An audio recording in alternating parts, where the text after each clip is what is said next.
சாமி என்ன பண்ணுது, செஞ்சு புரோஜனம் இல்லை. கையறவனால் செஞ்சால் வந்து அவளுக்கு இங்கே போகவே வேண்டாம். ஆடி அடங்கி இன்னும் ஒரு 3 வருஷ காலத்துல அவளையே ஓஞ்சி போய் அரண்மனைக்கு வந்துருவா. நீங்க தேடி எல்லாம் போய் கஷ்டப்படுத்தணும்னா இல்ல, அவளே வந்துருவா.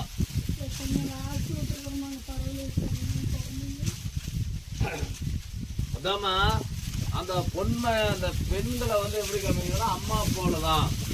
ஆனா உங்க மேல எப்படி இருக்குன்னு கேட்டா பாசம் வந்து என்னன்னு கேட்டீங்கன்னா, பாசம் பார்த்தீங்கன்னா அவங்க அம்மா மேலதான் அதிக பாசமா இருக்குது. பாட்டம் பாட்டி என்னதான் பார்த்து வந்தாலும் சோறு போட்டா கூட பிடிக்கலன்னு தான் சொன்னோம். அந்த நிலைமை அவங்க அம்மா அதே நிமிஷத்துல கூப்பிட்டு ராமா அப்படின்னா அடுத்த நிமிஷமே அங்கே போயிடறான்னு சொல்லுது. அந்த புள்ள அவங்க அம்மா பக்கம் தான் நீங்க என்னதான் இழுத்து பார்த்தீங்கன்னாலும் அதே மாதிரி அவங்க அம்மாவுக்கு அதை பண்ணா இந்த பரிகாரம் செய்யலாம் அந்த பரிகாரம் பண்ணோம்னா எதுவுமே இல்லைம்மா. அவங்க அம்மாவே 3 வருஷ காலத்துக்கு முன்னாடி வந்து கருண் அடைஞ்சிருவா.